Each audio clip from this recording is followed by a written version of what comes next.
Hello, I want to talk just a few minutes about American news media and whether we can trust them or not. What do you think about the people that you see on the nightly news on CNN, NBC, CBS, ABC, and the other networks? Do you think these people are trustworthy? Can you really believe what they say? Well, take a look at the 2016 presidential campaign.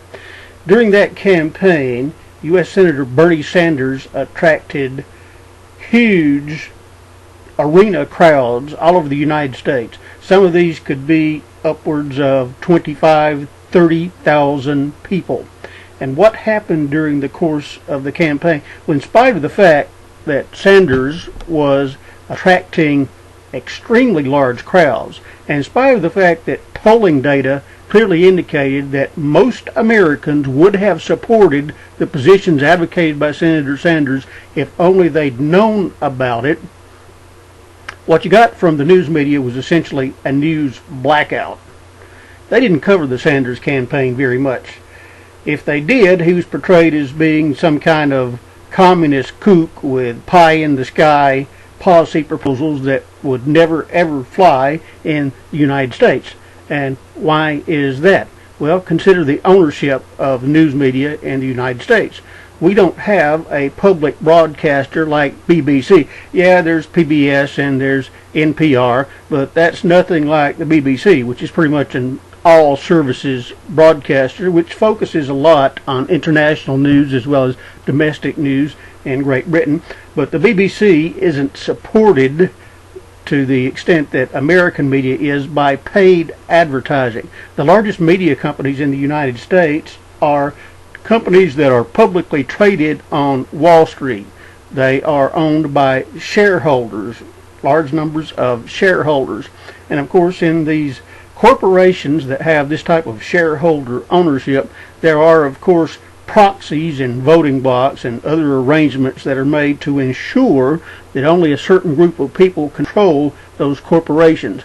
But we have a for-profit system of broadcasting and publishing in the United States, and the media in the U.S. is supported by paid advertising. The networks are supported by advertising from the largest companies in the United States, and corporate America was scared to death by the Sanders campaign. They thought he was going to get up there and take all their money and impose all sorts of burdensome regulations that make it absolutely impossible for them to do business, and things were just going to be horrible and bad. And there's no way that it was going to be anywhere near as bad as they thought it was going to be.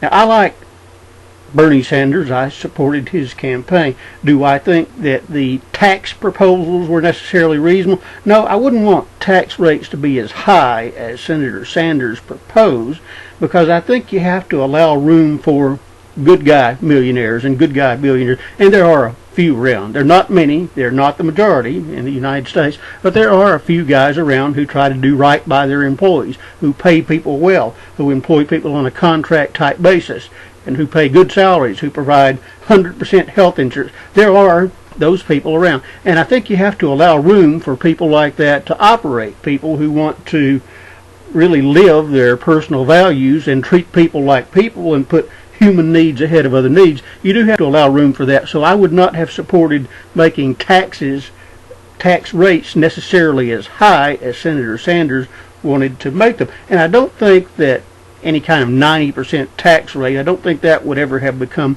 a reality anyway.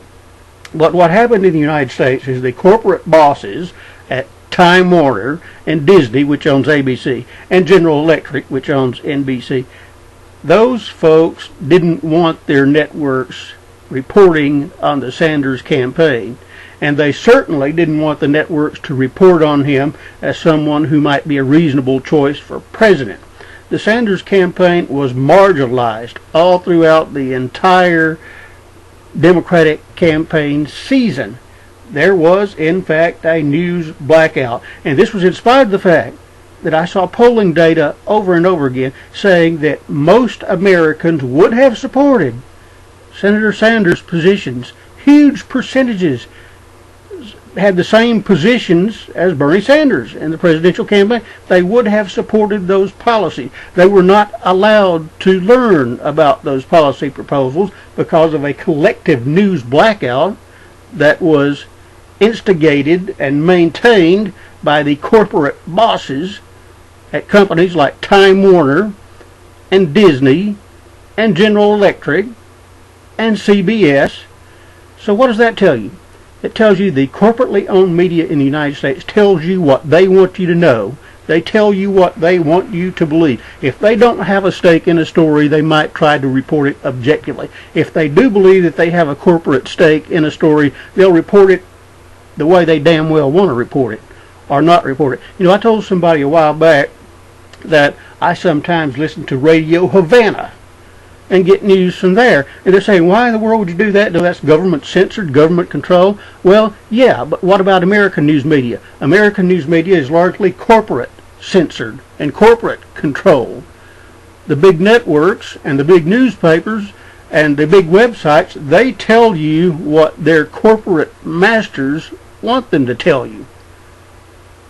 That's just the way it is. That's the downfall of our for-profit system that we have in American media. And there's been huge consolidation in American media. There used to be locally owned television stations. Big stations would actually be locally owned in that market. Basically, you don't have that anymore.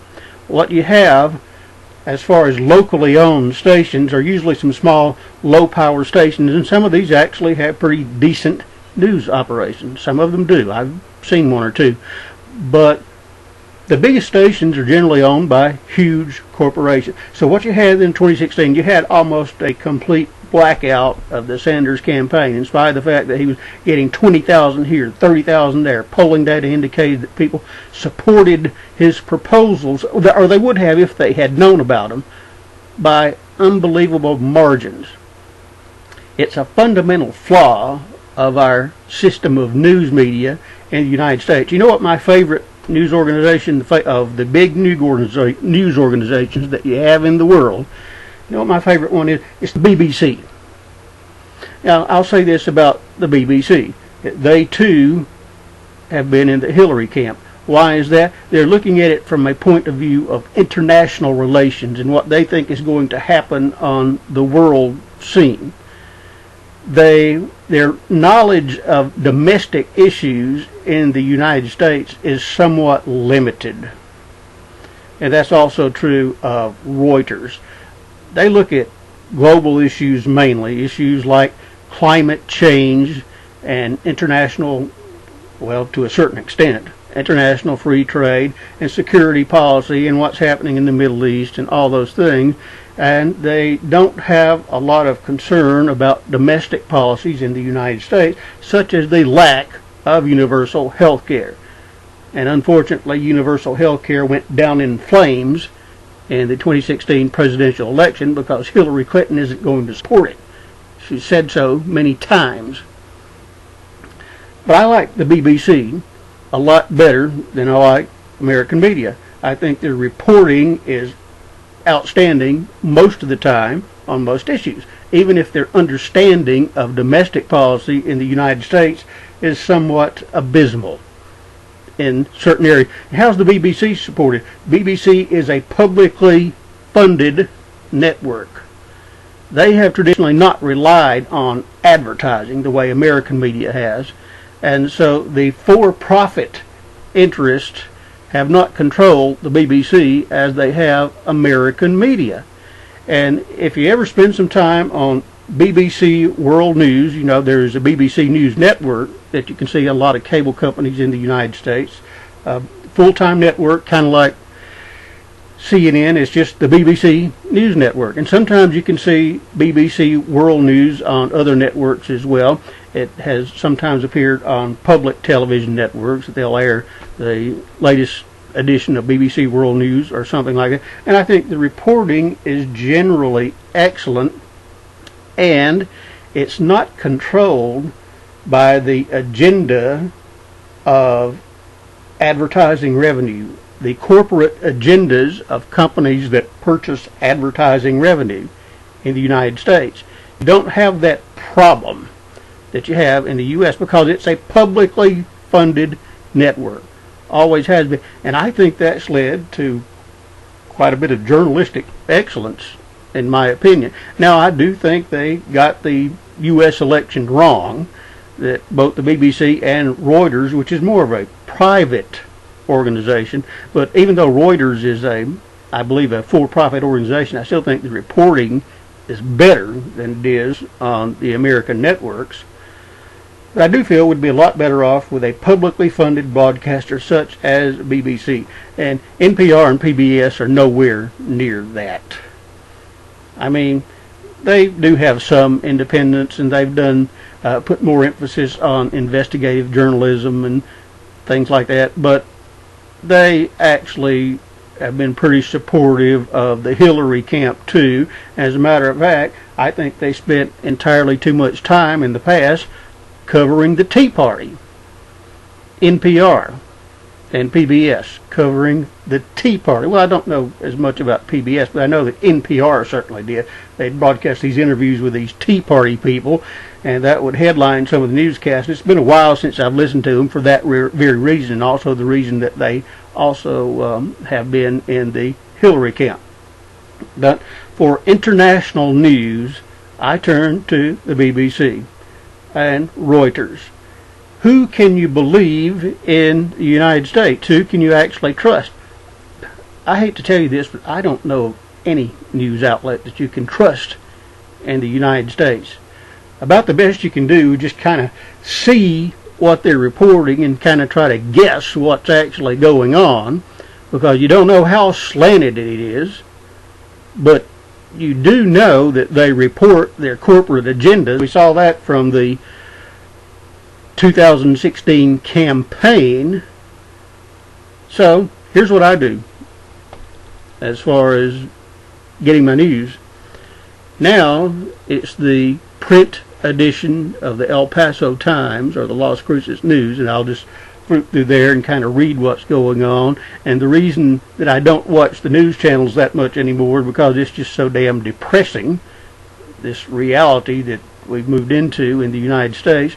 I just don't want to be exposed to it because it looks like things are going to be some kind of bad either way, and to know that the news media is absolutely biased in the United States. They got Hillary nominated, and they seem to be doing everything they can to get her elected. And that tells me they're not objective at all, that you can't depend on them. They'll black out something if they don't want you to know it. So where do I get my news? I look at some local print newspapers, and I watch the Weather Channel, and I might check in with C-SPAN every now and then. But as far as American media goes, American news media, I basically don't trust anybody. I feel like that's where we are, that you can't trust American media. You just have to do the best you can to kind of figure out what's going on. And social media is not replacing traditional media, because the Sanders campaign spread like wildfire over social media, and they could not overcome the traditional media. So is the traditional media in the United States trustworthy? Very sadly, they are not. That's a sad state of affairs when there is no trustworthy media, when there really is no freedom of press, because freedom of press is governed by corporate agendas. But that's the way it is in the United States. So, can you trust American news media? Generally speaking, no. You can't. Good luck finding out what's going on out there.